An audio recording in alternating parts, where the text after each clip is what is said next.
Folks, how you doing? How you feeling? Welcome to this week's show. This week's search and report. I'm so rusty, bro. I've been gone for 2 weeks. I was out on my honeymoon in Italy. So if you see a little tan, you know what I'm saying? So apologies, I'm a little rusty speaking today. But today is June 3rd. We are a little over a day before the Switch 2 release.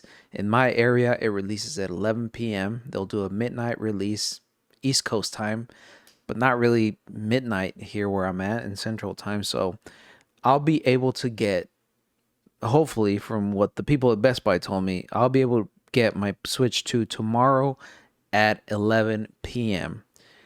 We'll see what kind of mess I get myself into, but I got it pre-ordered, so hopefully it's just as easy as just going and then getting out of there quickly. But folks, without further ado, let's get into this week's show. First and foremost, let's talk about what I have been playing. Honestly, I've been replaying a lot of old games recently.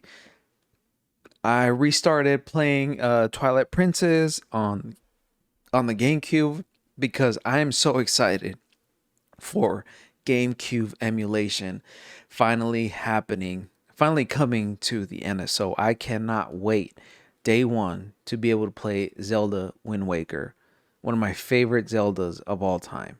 I feel that I still haven't really grasped or come to terms with how big that is. We're finally going to get GameCube games on NSO, on Nintendo Switch.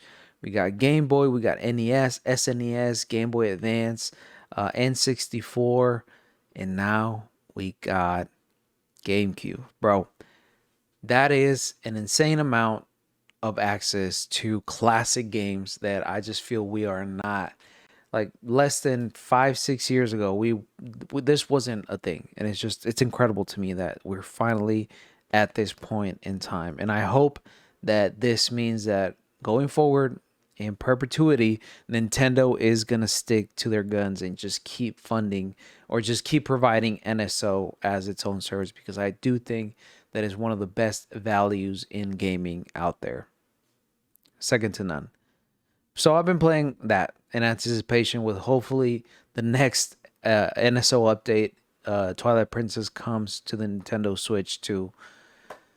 But that's essentially it. That's all I've been playing. I've been replaying Link's Awakening, the remake, but I'm just going through it. Like, I'm not even really paying attention. It's such a, like, automatic type of game, and I didn't want to really. I took like 20 games on my honeymoon, and I only played Link's Awakening throughout the whole honeymoon. That was it. That's all I did. Replaying it for like the second or third time. So I really need the Switch 2 to get here ASAP, man, because I have ran out of games to play. I know there's a lot of options out there. I know there's a lot of games out right now, especially for the Nintendo Switch, but it just, I'm the type of person, man, that if a friend isn't the one recommending me the game, it's really tough for me to be on board with a new game and dropping money on a new game. Especially now that I'm, like, fully independent and fully freelance. So just bear with me.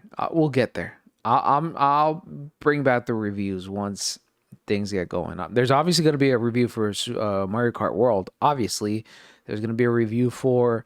I kind of want to get Cyberpunk for the Nintendo Switch too. I beat that game. I did a review on that back in like 2020, 2021.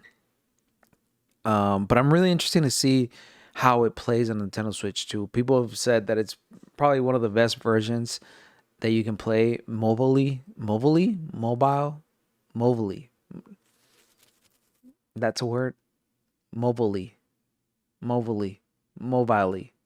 Whatever. On the go of Cyberpunk. So I'm really excited for that. I might, dole out the money, but again, we'll see.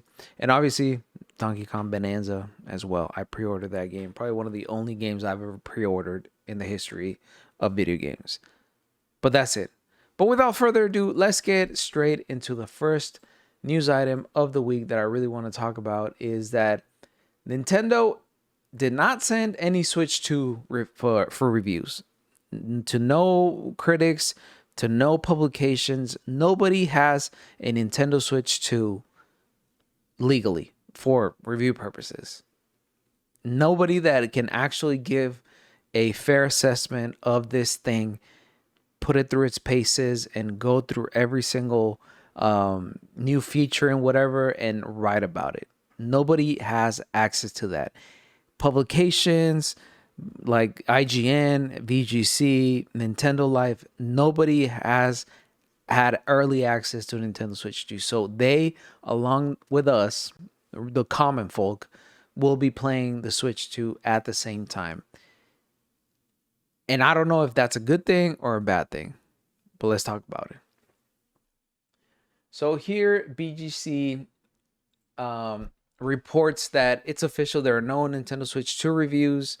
Here's what that means for us and you. Nintendo's decision not to facilitate pre-launch Switch 2 reviews is disappointing news for everyone, Andy Robinson reports. According to a company spokesperson, Nintendo decided not to send Switch 2 review units to press ahead of launch because important features and updates will only be available via system update on the day of the console's official release on June 5th.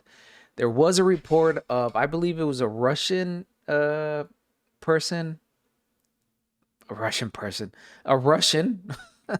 internet user that got access to a Nintendo Switch 2 early, and he actually uploaded a video of the boot up process, but apparently that's as much as it can do. Right now, it can't play any games. You have a Switch 2 in your hands as of today, June 3rd. You won't be able to play any games on it because the update, in order for you to be able to access the games and be able to play the games on Nintendo Switch 2, is not going to go live until the release date, which is crazy to me. It's crazy to me that Nintendo is doing this, but I understand why they're doing it. Nintendo is very scared of leaks nowadays. I feel that Nintendo is probably one of the major targets when it comes to leaks because they usually, they keep everything under wraps. They're really, really careful with that sort of stuff, and they really they're really stringent with those types of things, and I know leaks just absolutely kill the excitement and I mean, it's bad business. If you want people to get excited for your console, it's best that you don't have a leak. But let's continue here. It did not say what these updates entail or explain why the media wasn't offered the opportunity to review its launch games like Mario Kart World and Switch 2 Welcome Tour at in-person events instead, like it did with previous console launches such as the Wii. Neither did it explain why critics can't be trusted to cover products with knowledge that additional functionality will be patched later, as they're frequently used to.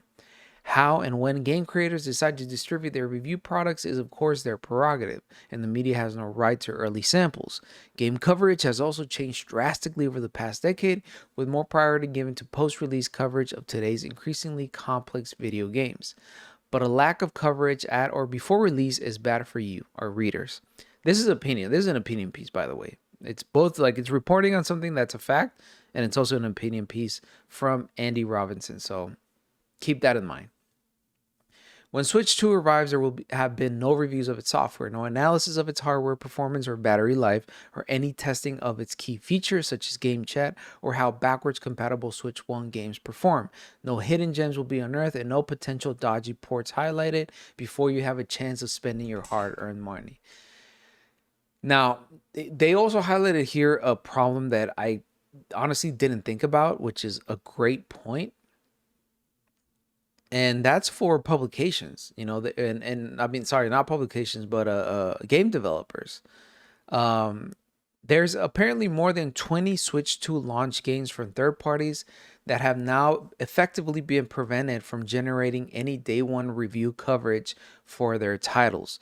Many publishers have reached out to sites like VGC asking for clarification around when the press would receive review units, and some even say they wish they'd chosen to release their games later after it became clear they would not be able to secure authentic editorial coverage at all.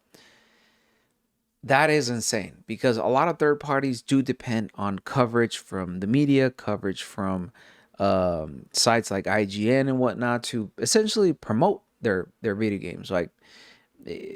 Games media is a particular industry in which if you don't get your game out to publications, you don't get a lot of marketing opportunities. Everything is very dependent on publications in the gaming industry, because you don't get TV ads, you don't get YouTube ads for a lot of games. Of course, the third party titles, and I mean like third AAA titles, of course the people that can afford marketing. But a lot of the smaller third party developers for the Switch too, because again there's a lot of indie developers for the Switch too, Switch in general, they kind of lose out on that day one, exposure. And again, there's 20 release titles besides Mario Kart World, besides Cyberpunk 2077. There's a handful of titles that won't get that attention, because all eyes are going to be on the console itself and the first party titles like Mario Kart World. So it's going to be very tough for those developers to be able to get any sort of media coverage, because people are going to be they're going to be rushing these videos out as soon as they get the hands on. Their publications are going to be releasing video updates on hands-on reviews for the Switch 2 console, Mario Kart World, Cyberpunk 2077. So if your game isn't up to that level, it's just going to be in the back burner, and they may never get that coverage, which is a little bit of a shame, to be honest. So that's one of the things that I hadn't thought about, and I think it's one of the biggest setbacks to Nintendo holding off review units. It's a little bit sad, and it's one of the things that I just don't necessarily agree with Nintendo doing. Yes, I know they're afraid of leaks. I know they're afraid of these things getting in the wrong hands, but that's a risk you have to be willing to take. And apparently, Andy Robinson even goes in to say that this is very uncommon for Nintendo, because Nintendo is a very critic-friendly company. They always send out review copies to a lot of these publications way ahead of time, giving them enough time to play these games, analyze them, review them, and then make the publications, whether that be video or text. So it's a little bit weird as to why they're doing it. Again, I have neither I'm a little bit unbiased, because I do like watching early reviews and early hands-on stuff, but at the same time I'm kind of excited that I'll be experiencing the Switch 2 at the same time for the first time as a lot of people, and even people in the media. So people, smaller creators like myself, that kind of gives us a little bit of an advantage, because as soon as I get that thing, I'm gonna rush back home. I'm gonna film that unboxing video, first impressions, upload that, and then get straight into playing the video, playing Mario Kart World, and getting a video out for those sort of things too. So it kind of levels the playing field a little bit. But again, it won't give people in these publications that have the knowledge, have the ability to do more in-depth and critical reviews of the console and the games that are coming out, first party launch titles, not enough time. They're going to be pushing out large quantities of videos with not the same quality, because it's a lot at the one time. A lot of people are going to be overworked. It's going to be crazy. And then we got Summer Games Fest. So a lot of these industry people are going to be traveling, which is going to make things way harder for them to push these things out. I don't want to say it's bad timing, but at the same time, it's not the best timing. So it's gonna be hectic. I do not envy anybody who works for IGN right now. None of these big publications. It's gonna be a headache for y'all. I'm sorry, but yeah, it'll be interesting to see what happens as soon as all this release. I just know this weekend is gonna be crazy, man. If you're just a viewer, you are gonna be eating. Just you wait. But in other news, let's go straight into our second news topic that I want to talk about, which is Pokémon Legends Z-A price has been revealed, and it's actually not bad. Let's get into this. So here, Nintendo Life reports that the Switch 2's version of the Legends Z-A and the Switch 1 prices have been revealed, and everybody has been pleasantly surprised. According to Joe Merrick, um, what is Joe Merrick's Celebrity? He runs a probably one of the biggest Pokemon websites out there. Um, Posted on Blue Sky saying that they do finally have some prices for Pokemon Legends Z-A. In the UK, the Switch 1 version is going to be £50, and the Switch 2 version is going to be £60, which is equivalent to around the same in the States, $60. Well, no, never mind. I shouldn't say that because £60 is way more than $60. But whatever. Let's get straight into this. After today's reveal that Pokemon Legends Z-A will arrive on Switch and Switch 2 consoles on the 16th of October, the Pokemon Company has lifted the lid on how much each edition will set you back, and we're pleasantly surprised. As shared in Blue Sky by Cerebees, that's the website. Legends Z-A on the Switch will set you back £50, while the Switch 2 version will go slightly higher price for $60. All things considered, we're pretty pleased with the Switch 2 price in a world of £67 Donkey Kong Bonanzas and £75 Mario Kart Worlds. It's £59.99 feels like a reasonable price to pay for the next gen edition of a brand new game. It'll be interesting to see if Metro Prime 4 Beyond follows suit when it launches on both consoles later this year. There's no official yet US pricing scheme, but in my opinion, I think it's going to be, well, in my speculation, it's going to be Switch 1 price is going to be $60, and the Switch 2 pricing is going to be $70, which is industry standard across the board with both Microsoft and PlayStation games as well. And again, I don't want to say I'm surprised or like pleasantly surprised, because I think games should have been $70 throughout. I really do hope that $80 doesn't become the norm just yet. I understand from a business perspective. I understand why companies increase the pricing, inflation, yada, yada. But I feel $70 at this point in time is a little bit more digestible than just going out flat out on $80. But again, this is straight from Nintendo. We'll have to see. Side note, I hate the Switch 2 box arts. They suck. Look at how much space this red tab, or whatever you want to call it, header, takes up. It's so much, bro. What I and then look at all this text. I cannot stand this. I really do hate this. This is one of my biggest pet peeves when it comes to the Nintendo Switch 2. The Switch 1 cases had the right idea. Keep most of it reserved for the actual game art, game box art, and then just put it up here in the little center. Like, I understand Nintendo's doing it so people don't get confused and there's not this whole like Wii U situation all over again. But bro, come on, you could have done something way better with this. Like, make the sliver a little bit smaller, take out the text and just put it in the back. I don't know, do something, but whatever. Side note over. Just something that I absolutely cannot stand from the Nintendo Switch 2 physical editions box arts, which is really making me want to stop buying physical versions of games if this is going to be the way forward, because they're so ugly, man. I've never been repulsed by box art by ever before. Like, I don't think there was, I think the Wii was a little bit iffy there at one point, but my God, man, this is just terrible. I don't know what Nintendo was thinking. Nintendo designers need to like pack that thing up and get back into the and back to Illustrator. You need to get a move on and get back to it, man, because that thing is terrible. But whatever. Now, as I said, Nintendo Switch 2 releases tomorrow night. I'm very excited. Very, very excited. This is the first time that I've been this excited for a console release since the Nintendo Wii. Yeah, I'm that old. Okay, I was old enough to that I was working a minimum wage job, but I was old enough to buy my own Wii. All right, I'm an old fart.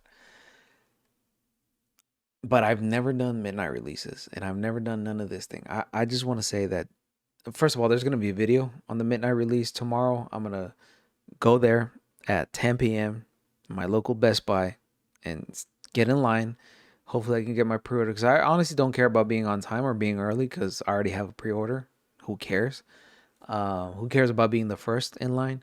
But I just want to feel that experience. I did the midnight release once, and that was for the for Smash Bros. Ultimate, and it was one of the worst experiences ever because of the people that were there. They weren't the friendliest, and it was like, oh, I waited in line for something that I could have gotten digitally. Like pre-ordering games is such a dumb, not dumb. I don't want to say dumb because I understand like the community side of things, being surrounded by people that also play the games that you play. But I was like, this was a waste of time. So I hope that a console release is a little bit more different. I wish I had gaming buddies here, in Dallas, Texas, so I could go out and make a whole thing about it, and hang out afterwards and play the game, play Mario Kart World together. That would have been amazing. But again, not a lot of gaming friends out here. At least not a lot of people that enjoy gaming as much as I do or are crazy enough to go at midnight to a Best Buy. But it is what it is. But now I think Nintendo's kind of like slowly pushing out all the marketing material for the Nintendo Switch 2, and now they're kind of focusing more on the technical side. They're trying to sell the Nintendo Switch 2 with the tech specs, and I don't blame them. I think it's the way forward. I think now the consumer, the person who plays games nowadays, truly cares to a certain extent on the technical aspects of games. They care about graphics, they care about processors, they care about video cards. They're a little bit more educated when it comes to the technical aspects of video games. And I think that's the way forward. It's just the natural progression of things. As consumers, we're a little bit more informed. So Nintendo is kind of trying to get ahead in the curve, and they invited the I believe they're the NVIDIA CEO. Yes, the NVIDIA CEO chimed in on the Nintendo Switch 2, which is our third and final news item for this search and report. Here, Nintendo Live reports that the Nintendo Switch 2 chip is unlike anything we've ever built before, says the NVIDIA CEO. Switch 2 is more than a new console, it's a new chapter. Nintendo has shared a special creator's voice video on its YouTube channel, just days before the launch of the brand new Nintendo Switch 2 console. This time, the focus isn't on the upcoming third-party games coming to the console. Rather, it focuses on the Nintendo Switch 2's custom processor, specifically the custom NVIDIA T239 processor.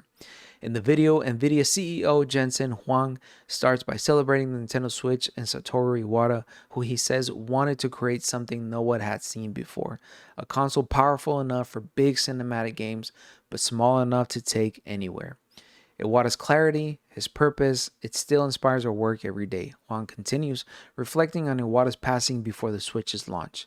500 engineers work on the Switch, and with the new console, Huang says the new mission was to build a new console that takes the original vision further. The team had to reinvent absolutely everything in the console, and Huang believes that the new custom chip is unlike anything we've ever built before. Huang also lays out that many breakthroughs of the chip, calling it a technical marvel, being able to balance out ray tracing, high power graphics, and backwards compatibility while using minimal power in the palm of your hand. Again, I think Nintendo should have made an exception for, publications like Digital Foundry, people that focus on just the technical stuff and more of the geeky stuff. Because I feel that if this is going to be part of their marketing efforts, try and do a more tech strategy at trying to promote the Nintendo Switch 2, they should have at least sent these to the people who are, smart enough to really put the Nintendo Switch through its paces. I feel that, like I said, today's gaming consumer is a little bit more educated. They're a little bit more demanding as well when it comes to, technical specs. And I feel that would have been a way. I feel making that exception to just one particular publication would have rubbed people the wrong, certain publications the wrong way. Qualms about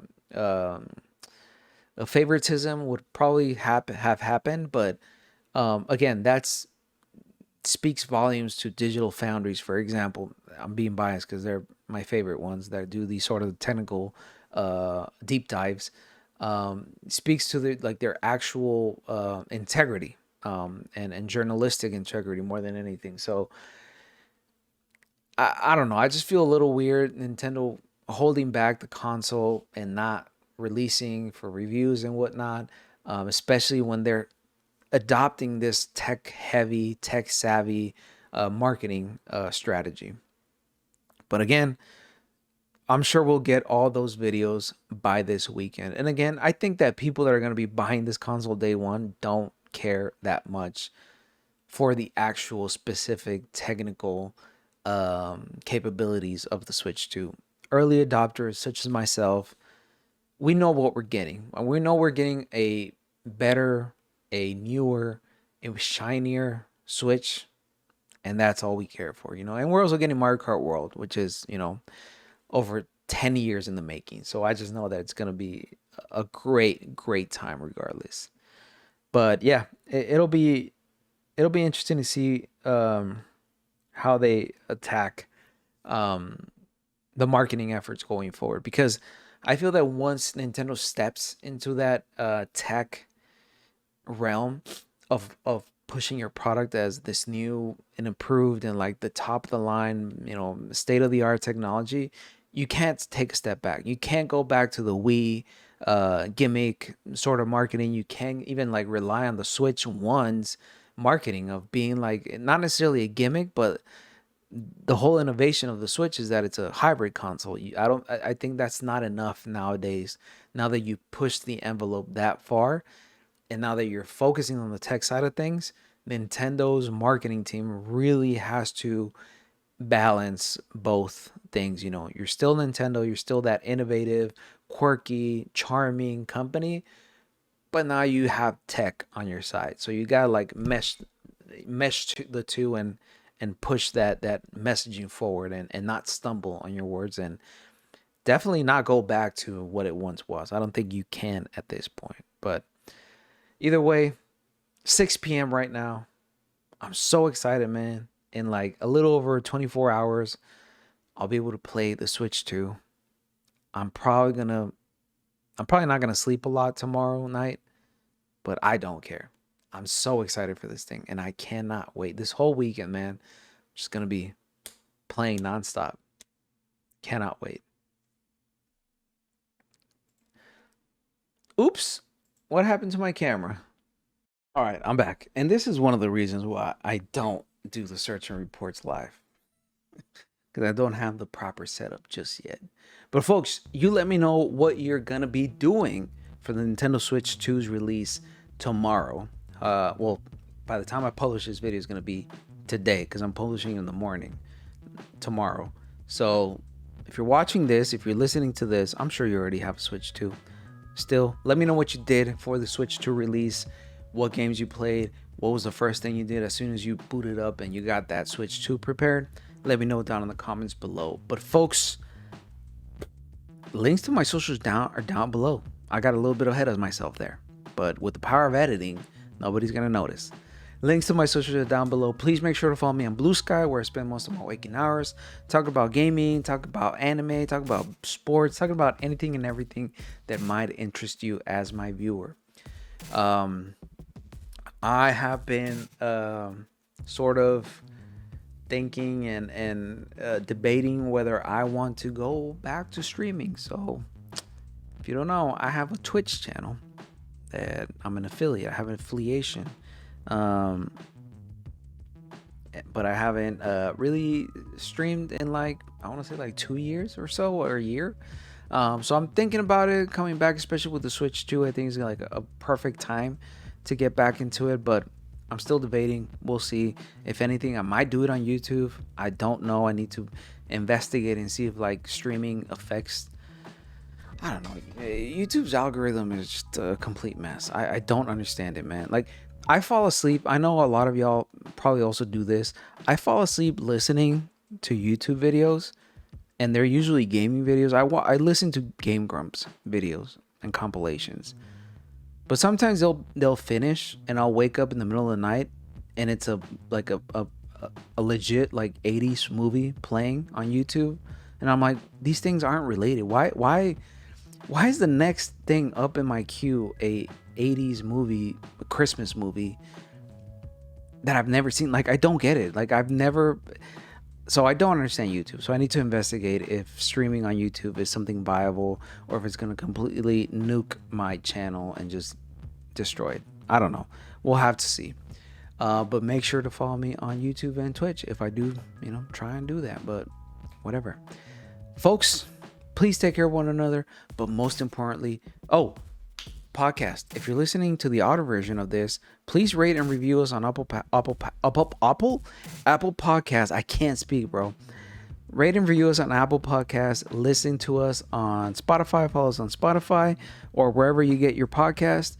Make sure to leave us a review and make sure to, give us a listen on there, wherever you get your podcast.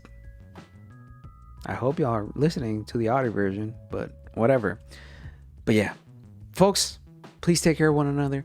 But most importantly, take care of yourself. If you can tell, I'm a little jet lagged. That's why I can't speak right now. All right. Peace.